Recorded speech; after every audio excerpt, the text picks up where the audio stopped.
기도합니다. 하나님 아버지 감사합니다. 오늘 또 오후 예배로 또 저녁 예배로 나오게 하심을 감사합니다. 하나님, 우리가 그냥 왔다 돌아가는 것이 아니라 하나님의 말씀을 듣고 그 말씀을 잊어먹는 것이 아니라 우리 마음밭에 심겨져서 하나님, 그것이 30배, 60배, 100배의 열매를 맺을 수 있는 귀한 시간 될 수 있도록 주님 인도하여 주시옵소서. 감사드리며 예수님의 이름으로 기도드립니다.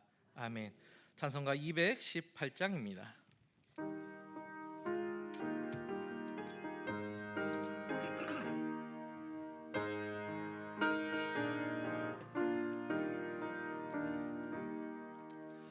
내 맘과 정성 다하여서 주 너의 하나님을 사랑하라. 내 몸을 아끼고 사랑하듯 형제와 이웃을 사랑하라. 주께서 우리에게 명하시니 그 명령 따라서 살아가리.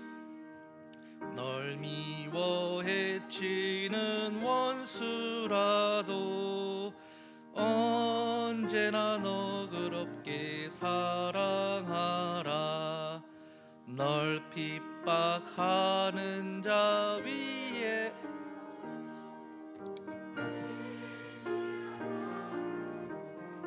글 빌라.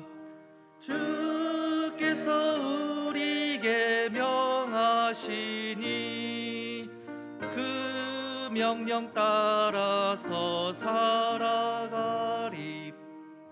나 항상 주님을 멀리하고 형제를 사랑 못하였다.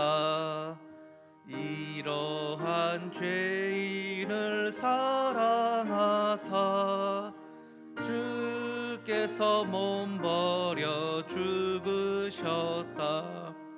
속죄의 큰 사랑 받은 이 몸 내 생명 다 바쳐 충성하리.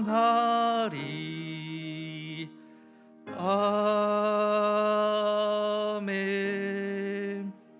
최종문 권사님 기도 인도해 주시겠습니다.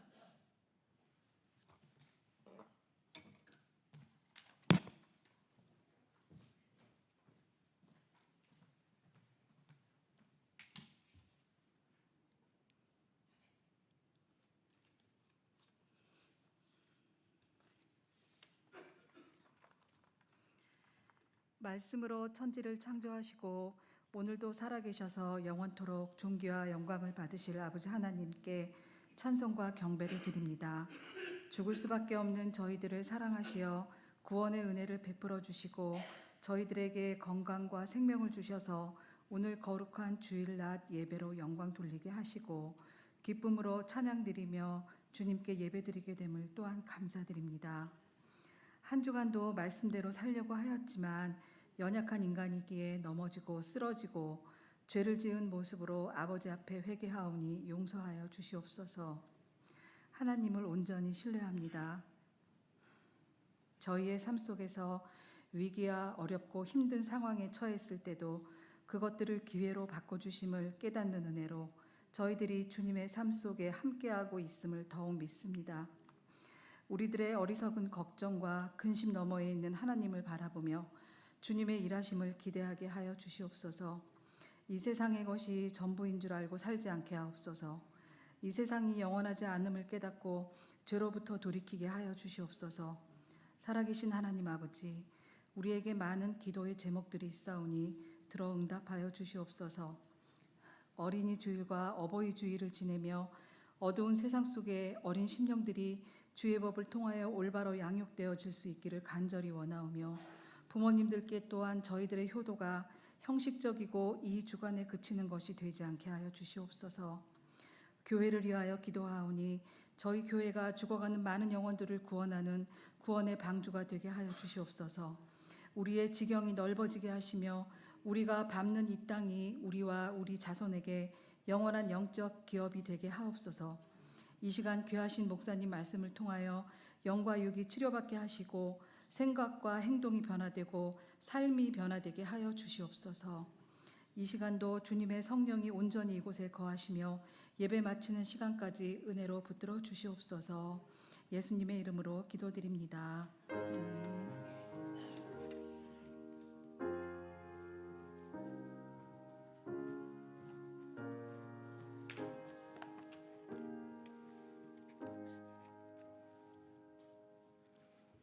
네, 오늘 말씀은 로마서 12장 1절로 2절입니다. 로마서 12장 1절로 2절까지의 말씀입니다.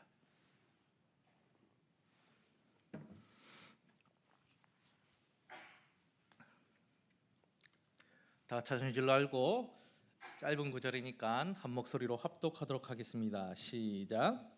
그러므로 형제들아 내가 하나님의 모든 자비하심으로 너희를 권하노니 너희 몸을 하나님이 기뻐하시는 거룩한 산 제물로 드리라. 이는 너희가 드릴 영적 예배니라.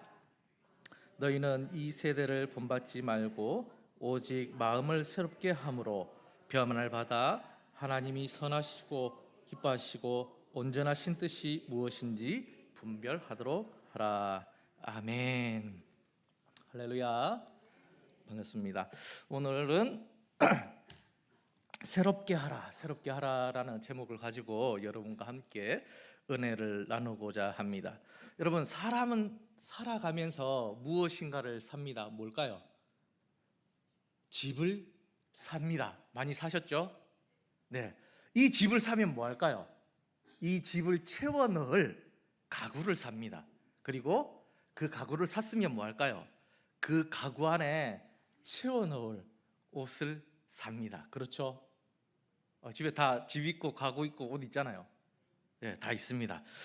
자, 집을 처음 샀을 때는 추운 겨울 비바람을 막아주고 여름에는 비와 더위를 막아줍니다. 튼튼하고 든든한 집이 되어줍니다. 그러나 시간이 가면 시간이 지날수록 낡아집니다. 어떻게 될까요? 벽에 금이 가고 누수가 생기고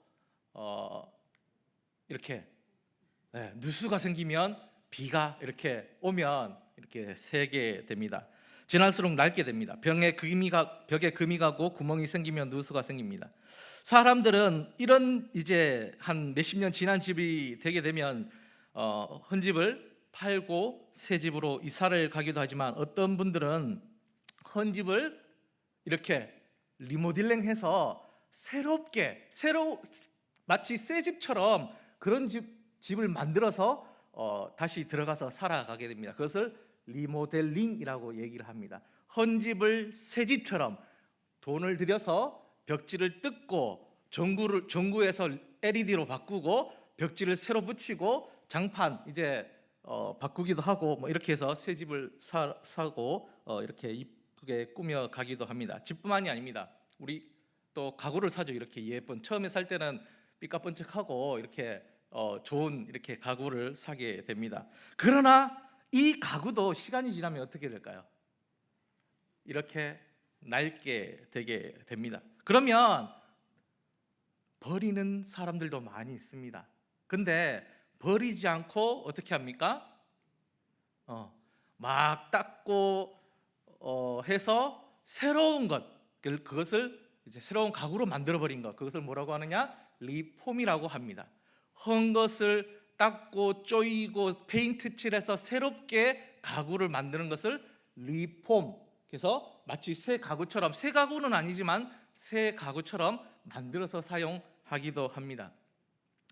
옷도 그렇습니다. 우리 옷, 그렇죠?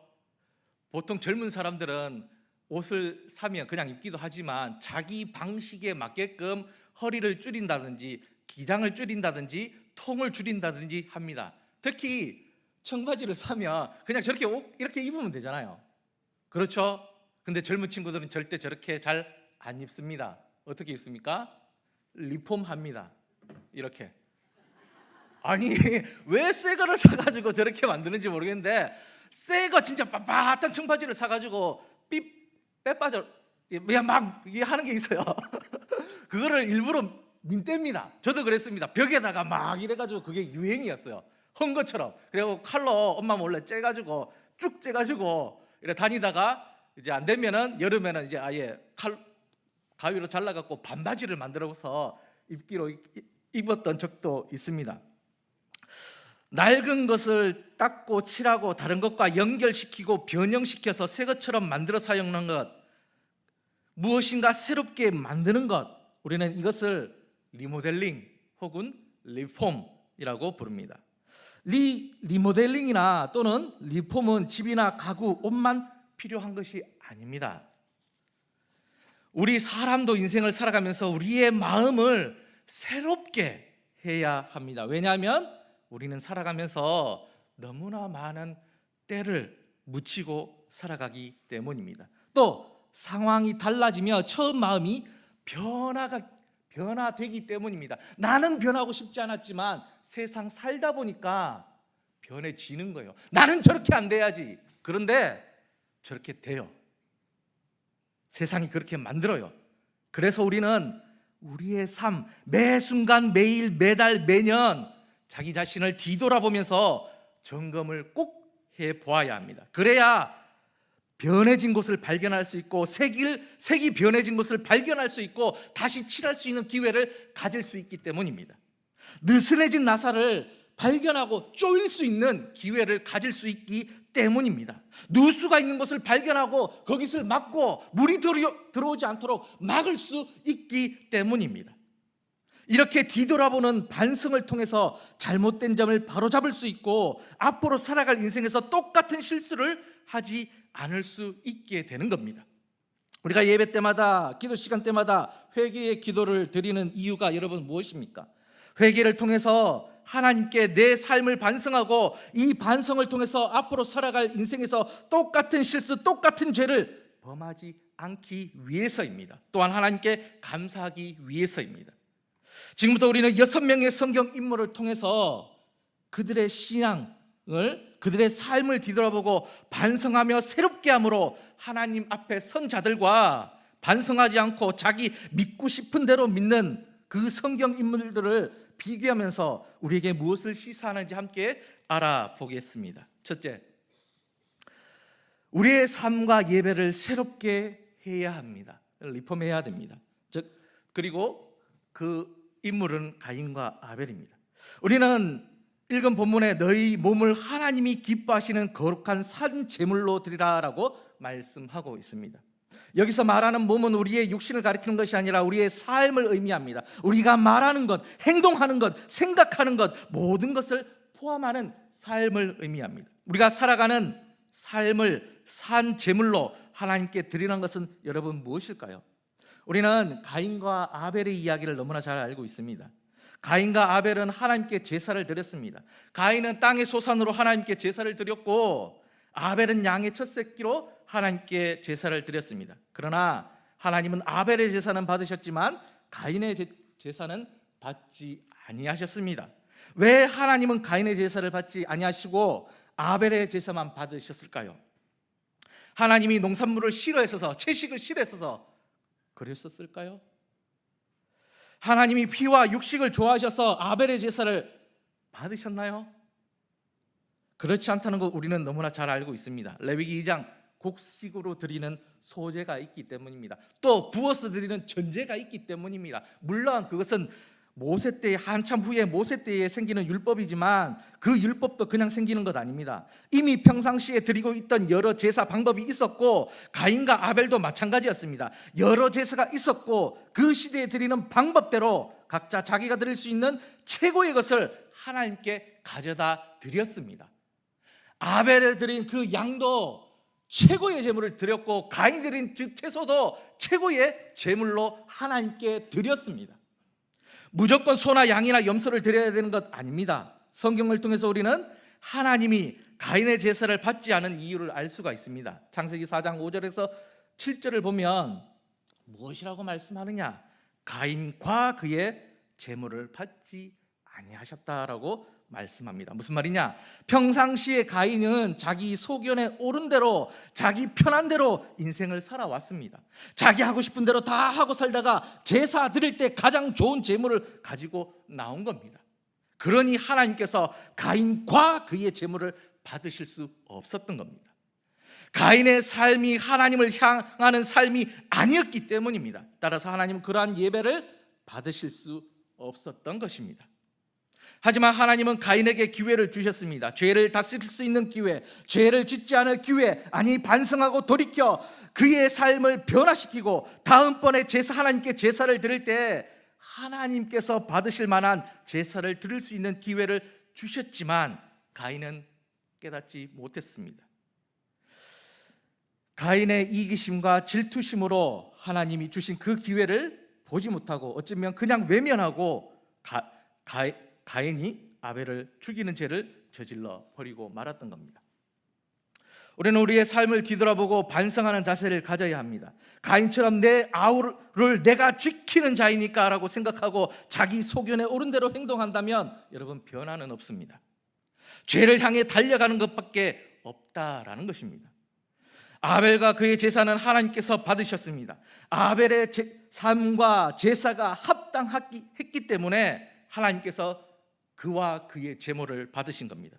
우리의 예배도 아벨의 예배가 되어야 합니다.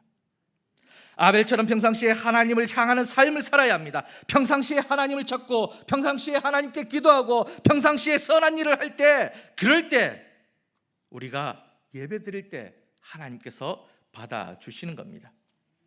두 번째, 우리의 문화를 새롭게 해야 합니다. 어떻게? 사울과 다윗 인물입니다. 우리는 기독교인들은 하나님께 부르짖고 구원의 기회를 하나님께서 주셨습니다. 예수 그리스도를 믿는 믿음으로 구원을 받을 수 있는 기회를 주셨습니다. 그러나 우리가 최후 승리를 얻기까지 구원의 문을 통과하기까지 이 세상 속 안에서 여러분 살아가야 됩니다. 우리가 예수님을 믿어도 세상 밖에서 사는 것 아닙니다. 세상하고 떨어질 수가 없습니다. 세상 안에서 살아가야 합니다. 따라서 세상 문화 속에서 살아가야 된다는 이야기입니다. 세상 문화 속에서 살아가야 한다고 해서 세상 문화를 그대로 수용하고 살아간다면 안 된다는 겁니다.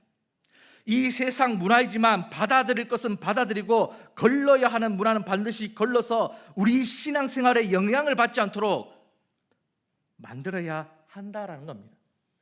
하나님은 사무엘을 통해서 베냐민 지파 사울에게 기름 부어 이스라엘의 왕으로 삼으셨습니다. 처음에는 순수했고 하나님 말씀대로 사는 청년이었지만 왕이 되고 다윗이 골리앗을 죽인 후로는 사울 왕은 변질되어 갔습니다. 다윗에 대한 시기심과 질투심으로 눈이 멀게 됩니다. 어린 다윗은 사울 왕의 왕위는 생각하지 않았습니다. 그러나 사울 왕이 자신의 처지를 보고 다윗을 시기 질투합니다. 그냥 다윗이 죽인 자는 만만이고 사울이 죽인 자는 천천히 이래서 죽인 거 미워하는 거 아닙니다. 배경이 있습니다. 사울 왕이 가장 힘없는 지파 베냐민 지파 출신이었기 때문에 그럴 수밖에 없었습니다. 그 지파는 얼마 전까지 600명만 남아있는 가장 힘이 없는 지파였기 때문에 다윗 지파를 유다 지파에서 나온 다윗을 미워할 수밖에 없었습니다. 베냐민 지파가 600명밖에 남지 않은 이유는 그들이 사사시대 때 기브아 사람, 악한 사람의 편에 섰기 때문입니다. 그래서 이스라엘 연합지파와 싸움에서 패했고 멸절당해 600명만 남았습니다. 지금이나 예나 우리나라 인구수는 매우 중요합니다. 국력이 되기 때문입니다. 일본이 위태위태하지만 인구가 1억이 넘기 때문에 내수 시장이 받쳐주기 있기 때문에 쉽게 무너지지 않는 겁니다. 그렇게 30년 잃어버린 30년이라고 일본이 말하고 있지만 안 무너지는 이유가 인구 수가 있기 때문에 내수 시장이 받쳐주기 있기 때문에 그렇습니다. 중국은 인구가 너무나 많아서 저임금으로 지구의 공장이라고 불렸습니다. 그래서 중국은 선진국이라고 불리지는 않지만 그 인구로 인해서 우리보다 잘 사는 인구가 우리 인구를 넘어섰습니다. 우리나라 인구도 가장 많을 때 폭발적인 경제 성장을 이룩했습니다. 베냐민 지파 사울도 마찬가지입니다. 가장 인구수가 많은 유다 지파와 에브라임 지파에 신경을 안 쓸 수가 없었습니다. 다윗이 눈에 띄었기 때문에 혹시나 다윗이 내 왕위를 찬탈하니까 하지 않을까 걱정했던 겁니다. 물론 다윗도 있지만 다윗 뒤에 있는 그 다윗 유다 지파 때문에 그런 겁니다. 사울은 세상의 문화에 젖었습니다. 권력의 유혹에 빠졌습니다. 하나님이 사무엘을 통해 하여 아말렉 족속을 멸절하라 하셨지만 그렇게 하지 않았습니다. 좋은 것은 남겨두고 좋지 않은 것만 죽이게 됩니다. 그게 하나님의 뜻이었을까요? 그렇지 않습니다. 하나님은 살아있는 모든 것을 멸절하라, 다 죽여라 라고 말씀하셨기 때문입니다. 세상의 문화를 그대로 받아들인 겁니다. 좋은 것은 남기는 겁니다. 그 결과 하나님은 사울을 버리셨습니다. 또한 사울의 가족이 전쟁으로 죽게 됩니다. 다윗은 사울을 피해 도망 다녔습니다.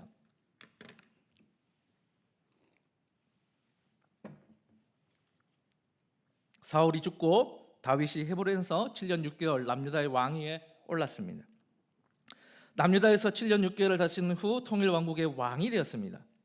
다윗 또한 왕이 되고 나서 세상 문화에 젖어들었습니다. 똑같습니다. 우리도 똑같습니다. 우리도 신앙생활 하지만 세상의 문화, 세상의 때 안 받아들일 수가 없습니다. 묻을 수밖에 없습니다. 내가 왕이니 이 정도 해도 되겠지, 전쟁에 나가지 않아도 되겠지, 왕이 왕궁에서 편하게 쉬면 되겠지 할 때 문제가 생기는 겁니다. 왕이 왕의 일을 다하지 않고 안주할 때 문제가 생기게 되어 있습니다. 저 멀리서 목욕하고 있는 여인을 발견하게 됩니다. 옛날에는 왕이 어땠냐면 최전선에 나가서 선봉장으로 앞에 나가야 됩니다. 왕을 보고 가자, 진격하자, 힘을 돋구고 선봉장이 섰을 때 힘을 얻고 그 전쟁에서 이길 수가 있었거든요. 근데 편안하다 아니라다 안주하는 겁니다. 다윗이. 왜? 전쟁의 거의 신급이었거든요. 전쟁하면 이기는 것이 다윗이었거든요. 근데 이제 좀 편안해도 되겠지, 안주해도 되겠지, 안주한 겁니다. 왕궁에서 쉬면서 보니까 목욕하고 있는 우리아의 아내 밧세바가 눈에 보이는 겁니다. 뭐 할 때? 왕의 일을 하지 않을 때. 우리아의 아내 밧세바가 눈에 띕니다. 여러분, 우리아의 아내 밧세바 무엇입니까? 유부녀입니다. 또한 자신의 나라를 위해 군인으로 충성하고 있는 우리아의 아내였습니다. 자신의 나라를 위해서 싸우고 있는 장수의 아내를 여러분 건들면 될까요? 안 될까요? 최소한 나를 위해서 싸우고 있는 장수의 아내인데 그걸 건드려요? 와. 근데 건듭니다. 다윗도 세상 문화에 젖어 들어간 겁니다. 괜찮겠지, 내가 왕인데 누가 뭐라 해, 내가 왕이니 내가 권력자이니 괜찮겠지, 감히 누가 나한테 뭐라고 할 수 있겠는가, 그리 생각하면서 우리아의 아내 밧세바를 건드렸으며 심지어 그 죄를 덮기 위해서 남편인 우리아를 전쟁터에서 죽게 만들었습니다. 아주 악독하게 그 우리아의 손에 자기 편지, 우리아를 죽이라는 그 편지를 들고 가게 만들었습니다. 와, 이 진짜 성경 읽으면서 이 분노가 이게 느껴져야 됩니다. 어떻게 이럴 수가 있지? 그냥 읽으면서 손에 들고 편지 들고 갔구나, 이게 아니라 읽으면 화가 나야 돼요. 와, 어떻게 다윗이 이럴 수가 있지? 그게 느껴집니다. 사울과 다윗은 세상 문화에 여러분 넘어갔습니다. 그러나 다윗이 사울과 달랐던 것이 하나 있습니다. 자신의 죄를 깨달았을 때 반성하고 돌아왔느냐, 돌아오지 않았느냐, 그걸로 판가름이 났습니다. 사울은 자기 갈 길로 갔고 다윗은 나단 선지자가 와서 꾸짖었을 때 내가 잘못했군요, 돌이켰습니다. 회개했다라는 겁니다. 하나님께 돌이켰다라는 겁니다. 그러니까 하나님께서 그 회개를 받아주시고 용서해 주시고 다윗을 좋은 왕으로 평가하지 않습니까? 차이는 그 차이입니다. 우리도 마찬가지입니다. 사울은 세상 문화에 젖어 자신을 뒤돌아보지 못하고 그대로 흘러갔지만 다윗은 나단 선지자가 와서 잘못을 깨닫게 했을 때에 하나님께 회개하기 시작합니다. 하나님이 자신을 떠나지 않기를 간구했습니다. 자신을 뒤돌아보고 자신의 마음을 새롭게 하였습니다. 그 결과 다윗은 잘못을 범했지만 하나님이 인정하시는 왕이 될 수 있었습니다. 우리 또한 세상을 살아가면서 세상 문화에 젖어들어 살아갈 수밖에 없습니다. 세상 안에서 살아가고 있기 때문입니다. 그러나 우리가 성경을 읽고 말씀을 들으며 하나님의 율법을 공부함으로써 하나님이 싫어하시는 것을 알게 되었을 때에 우리는 두 가지 중에 한 가지를 선택할 수 있습니다. 사울처럼 세상 문화에 쩔어서 어쩔 수 없잖아, 세상이 그렇게 흘러가잖아, 그러면 끝나는 겁니다. 두 번째로 세상 문화 안에 살아가지만 하나님께서 싫어하는 문화가 있구나, 이건 아니구나, 내가 몰랐었구나, 내가 저질렀던 것은 깨달았으면 반성하고 하나님께로 돌이키면 됩니다. 그리고 가장 싫어하시는 하나님께서 싫어하시는 것들을 안 하면 됩니다. 전보로 안 다니면 됩니다. 네. 예를 들면 이런 것들입니다. 동성애입니다. 이미 동성애는 우리 삶 전반에 들어왔고, 서울 동성애 축제, 대구 동성로 동성애 축제가 매년마다 열렸었습니다. 이런 문화 속에 살지만 동성애는 하나님께서 싫어하시는 일이라는 것을 숙지하고 우리 아이들에게 가르쳐야 됩니다. 그런데 가지도마다 그거는 문화가 아니라 그것은 죄다, 문화로 접근하거든요. 동성애. 근데 우리는 그 문화를 받아들인다고 얘기를 해요. 근데 우리 기독교인들은 아니야, 성경에 동성애는 죄라고 얘기하고 있어 라고 가르쳐 줄 수 있어야 합니다. 그것이 우리 문화 안에 살아가지만 걸러내는 방법이라는 것입니다. 세 번째, 내 뜻을 하나님 뜻으로 새롭게 해야 합니다. 성경 인물은 요나 선지자와 요시야 왕입니다. 하나님은 하나님의 형상으로 지음받은 사람을 가장 존귀한 자로 하나님께서 사랑하십니다.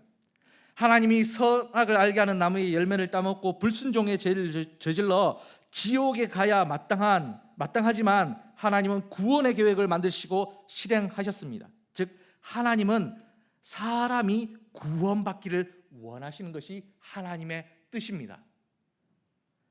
요나는 이 하나님의 마음을 잘 알았고 잘 알고 있었던 똑똑한 선지자였습니다. 하나님이 요나에게 아수르의 수도 니느웨로 가서 하나님의 말씀을 외쳐라라고 하는 이유를 요나 선지자는 너무나 잘 알고 있었습니다. 아수르의 수도 니느웨 사람들에게 무엇을 주신 겁니까? 기회를 주신 겁니다. 뭐 하려고? 회개하고 돌이켜서 다시 살아날 수 있는 방법을 하나님께서 요나 선지자에게 말씀하신 겁니다. 가서 외쳐라. 뭐 하라고? 용서할 수 있는 기회를 주셨다라는 겁니다. 요나를 통해서 심판의 말씀을 듣고 자신의 잘못을 깨닫고 돌이켜 회개하고 하나님께 돌이키면 하나님께서 심판하지 아니하신다는 것을 요나 선지자는 너무나 잘 알고 있었습니다. 그래서 요나 선지자는 어떻게 합니까? 아수르의 수도 니느웨로 가지 않고 어디로 갑니까? 보이시나요? 반대편 다시스 어디입니까? 지금의 스페인. 지금의 스페인. 보이시죠? 저쪽이 스페인이고 위에 장화 그려 있는 게 이탈리아. 그 옆에 이제 이스라엘 위쪽 오른쪽에 보면 아수르의 수도 니느웨가 있거든요. 절로 가야 되는데 배 타고 절로 가버리는 겁니다. 왜? 저 아수르는 구원받으면 안 된다, 회개하면 안 된다, 그 얘기인 거예요. 하나님의 뜻하고 동일합니까? 반대됩니까? 반대됩니다. 요나 입장에서 그들은 망해야 하는 이방 민족에 지나지 않습니다. 그래서 자신의 목숨을 내어놓고 도망간 것입니다. 죽음도 불사했습니다. 다시스로 도망가는 요나를 잡기 위해서 하나님은 바다에 큰 폭풍을 불게 하셨습니다. 사람들이 이리저리 흔들리며 토하고 두려움에 떨며 각자의 신을 찾을 때에, 살려달라고 찾을 때에 요나 선지자는 두려워하지도 않았습니다. 오히려 자신을 바다에 던지라, 그러면 잠잠해질 거다. 죽음도 두려워하지 않았습니다. 대단합니다. 하나님 죽이십시오. 그 말을 들은 사람들이 정말 요나를 바다에 던졌습니다. 요나는 큰 물고기에 잡아먹혔고 지옥 같은 그 물속이 뱃속에서는 도저히 더 이상 있을 수 없습니다. 죽은 것도 아니고 살아있는 것도 아닌 죽음보다 더한 고통 속에서 요나는 잘못했다고 하나님께 회개하지 않을 수 없었습니다. 그러나 이 회개는 진심이었을까요? 아니요, 진심이 아니었습니다. 니느웨에 도착한 요나는 어떻게 됩니까? 3일 길 도시라고 성경은 얘기합니다. 3일 동안 다녀야 겨우 다닐 수 있는 그런 길, 아주 큰 도시였습니다. 그런데 하루 만에 간 겁니다. 어떻게? 빠른 걸음으로 천천히 회개하라, 이렇게 천천히 가야 되는데 회개해라 그냥 회개해라 가버리는 겁니다. 듣든지 말든지 구원받을 필요가 없다라는 겁니다. 하나님께서 죽음보다 더한 고통 때문에 어쩔 수 없이 회개해서 하나님의 말씀을 전하지만 너희들은 구원받으면 안 돼, 요나의 뜻이었습니다. 그런데요, 그 말씀을 들은 이 아수르 사람들이 베옷을 입고 왕에서부터 어린아이까지 회개하기 시작합니다. 결과는 어땠습니까? 하나님께서 그들에게 구원의 기회를 주셨고 다시 살아갈 수 있는 날을 더하여 주셨습니다. 우리가 그럴 때가 많지 않나요? 이와 반대로 요시야 왕은 달랐습니다. 요시야 왕은 8살의 왕이 되어서 선조들이 했던 방식대로 하나님을 섬겼습니다. 예루살렘 성전이 이방신들로 가득 찼습니다. 여호와 하나님도 섬기고 바알도 섬기고 아세라 신도 섬겼습니다. 그렇게 믿는 것이 당연한 것이었습니다. 그런데 성전 수리를 하던 중 여호와의 율법책을 발견하고 하나님이 싫어하신 것을 깨닫게 됩니다. 하나님께서 가장 싫어하신 것 우상 숭배구나. 하나님께서 천지 만물을 다 창조하셨는데 그것을 깎아서, 인간들이 깎아서 만든 그것을 가지고 신으로 섬기다니 말이 안 되는 것이었구나 깨닫습니다. 그리고 율법을 읽고 들려주고 동의를 얻어서 종교개혁을 하게 됩니다. 우리는 예수님을 믿어도 내 뜻대로 예수님을 믿는 경우가 너무나 많습니다. 하나님도 이해하시겠지. 그거는 그 사람 생각입니다. 내 편한 대로, 내가 믿기 쉬운 대로. 그러나 하나님은 우리들이 하나님의 뜻을 따르기를 원하십니다. 그 이유는 사람의 뜻대로 하는 것은 편하기는 하지만 멸망으로 가는 지름길이기 때문입니다. 하나님이 이스라엘 백성들에게 율법을 주신 이유는 너희를 살게 하기 위함이라고 말씀하셨습니다. 이스라엘 백성을 골탕 먹이기 위해서, 갑갑하게 하기 위해서 한 것이 아니라 너희들이 살게 하기 위해서 율법을 주셨습니다. 즉 우리가 내 뜻대로 예수님을 믿으면 몸은 편하고 사람 사는 것처럼 느껴져도 결국 어떻게 됩니까? 멸망으로 가는 지름길로 가게 됩니다. 힘들고 어렵지만 하나님의 뜻을 따르면 그것이 사는 길이라고 성경은 말씀하고 있는 것입니다. 그래서 하나님 뜻인지 내 뜻인지 좀 분간을 잘 해야 되겠습니다. 하나님께서 원하는 것인지 아니면 내가 원하는 것인지 여러분 분별해야 하겠습니다. 그러면 무엇을 가지고 여러분 분별하시겠습니까? 기준이 있어야 될 거 아니에요. 무엇을 가지고 분별하시겠습니까? 이것은 하나님의 뜻이구나. 이것은 내 마음속, 내 생각이구나. 어떻게 분별하시겠습니까? 그 기준은 여러분의 생각도 아니고 여러분의 꿈도 아니고 옆에 있는 사람의 말도 아닙니다. 그것은 그 기준은 오직 성경밖에 없습니다. 아무리 92년 10월 28일 예수님 휴거하신다고 얘기 떠들어봐야 성경에서 네 할 바가 아니요 아버지밖에 모른다고 말씀하셨는데 그 끝까지 우겼잖아요. 다미성교회 오신다고, 재림하신다고. 그건 네 생각이고, 이장님 목사님 그 사람 생각이고, 성경은 아무도 모른다고 얘기하는데 아니래요. 봤대요. 근데 거기 많이 빠져들어가. 전국이 성경이 기준이 아니라서 그랬습니다. 그럼 우리의 기준은 뭐가 되어야 할까요? 여러분, 성경입니다. 우리는 내 생각, 내 느낌, 내 경험을 기준으로 잡으면서 살아갈 때가 많습니다. 그것은 내 기준일 뿐입니다. 오직 기준은 성경입니다. 성경의 하나님 말씀이 기준일 때 여러분 틀리지 않을 수 있고 올바로 가는 길로 나아가는 길입니다. 그래서 성경을 읽고 그것을 내 기준으로 삼아야 합니다. 날마다 내 자신을 뒤돌아보고 성경을 거울 삼아 평가해야 됩니다. 그리고 그 평가를 바탕으로 인생을 살아가야 됩니다. 단 여기서 위험한 게 이 성경 거울을 가지고 남한테 비추면 절대 안 됩니다. 욕먹습니다. 자기 자신한테 비추어 보고 평가하고 돌이키고 살아야 됩니다. 기도하겠습니다. 하나님 아버지 감사합니다. 오늘 새롭게 하라라는 주제를 가지고 함께 은혜를 나누어 보았습니다. 하나님, 우리가 날마다 새로워지기를 원합니다. 하나님, 매달 새롭게 되기를 원합니다. 하나님, 매년 내 자신을 뒤돌아보고 성경을 기준으로 뒤돌아보고 나를 평가하기를 원합니다.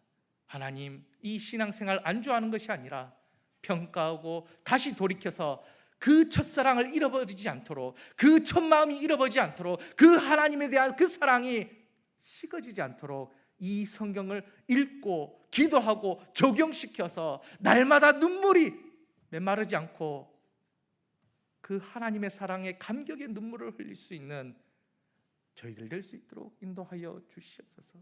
날마다 하나님 새롭게 하여 주시옵소서. 우리의 신앙을 새롭게 하여 주시옵소서. 내 생각을 새롭게 하여 주시고 내 삶이 새롭게 되어서 하나님 때문에 기뻐하는 삶 살아갈 수 있는 우리 모든 교회 가족들 될 수 있도록 인도하여 주시옵소서. 감사드리며 예수님의 이름으로 기도드립니다. 아멘. 찬송가 285장입니다.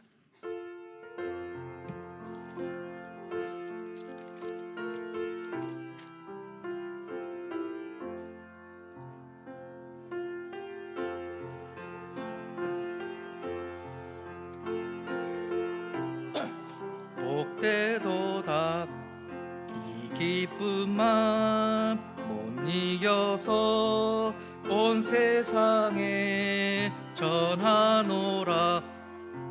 기쁜 날 기쁜 날 주 나의 죄 다 씻은 날 늘 깨어서 기도하고 기쁘게 살아가리.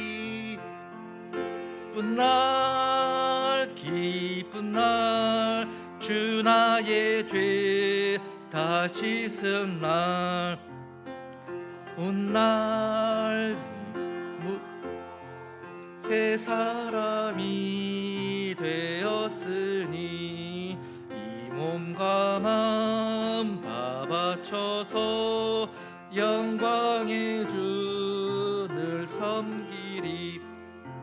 기쁜 날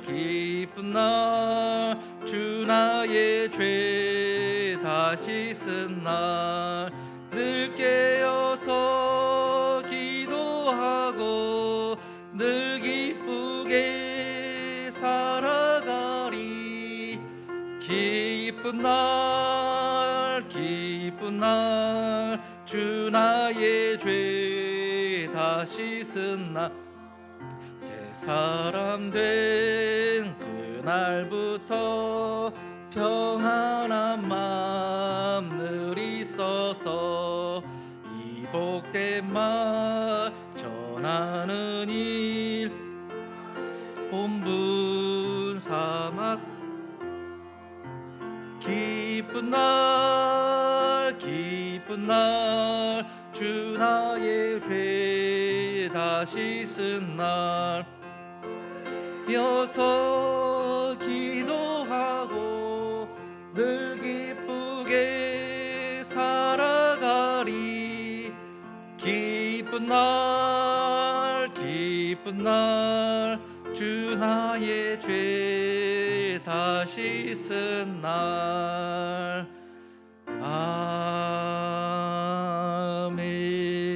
아멘.